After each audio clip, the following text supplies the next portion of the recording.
இந்த உலகத்தில் ஒரு சிறிய எறும்பு ஒரு நபியின் படையையே நிறுத்தியதாக சொன்னால் நீங்கள் நம்புவீர்களா? ஆம், அந்த எறும்பின் வார்த்தையை அல்லாஹ் திருக்குர்ஆனில் பதிவு செய்திருக்கிறான். அஸ்ஸலாமு அலைக்கும் வரஹ்மத்துல்லாஹி வபரகாத்துஹு. குர்ஆன் சொல்லும் இப்படிப்பட்ட ஆழமான நினைவூட்டல்கள் உங்கள் வாழ்க்கையை மாற்ற வேண்டும் என்றால் இந்த சேனலை சப்ஸ்கிரைப் செய்து இந்த செய்தியை மற்றவர்களுக்கு ஷேர் செய்யுங்கள்.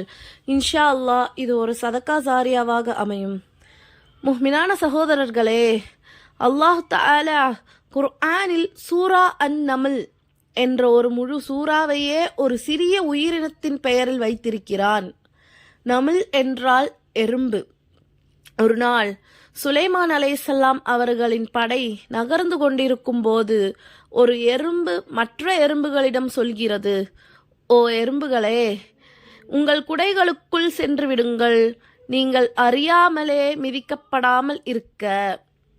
சுப்ஹானல்லாஹ், அது தன்னை காப்பாற்ற மட்டும் பேசவில்லை, அது தன் சமூகத்தையே காப்பாற்ற எச்சரித்தது. ஒரு சிறிய எறும்பிடம் எவ்வளவு பெரிய பொறுப்புணர்வு! அன்பானவர்களே, நாம் மனிதர்கள். அல்லாஹ் நமக்கு அறிவையும் மொழியையும் ஈமானையும் கொடுத்திருக்கிறான். ஆனால் நாம் என்ன செய்கிறோம்? நம் குடும்பம் தவறான வழியில் போனால் நமக்கென்ன என்று அமைதியாக இருக்கிறோம். நம் சமூகம் பாவத்தில் மூழ்கினால் நான் நல்லவனாக இருந்தால் போதும் என்று விலகி நிற்கிறோம். ஆனால் ஒரு எறும்பு கூட அப்படி இல்லை. அது எச்சரிக்கிறது, அது பாதுகாக்கிறது, அது ஒற்றுமையுடன் செயல்படுகிறது. எறும்பின் வாழ்க்கையை பாருங்கள். அது சோம்பேறி இல்லை, அது நாளை நினைக்கிறது, அது ஒன்றாக வேலை செய்கிறது, அது அல்லாஹ் வைத்துள்ள ஒழுங்கை மீறுவதில்லை. இதுவே குர்ஆன் நமக்கு சொல்லும் செய்தி.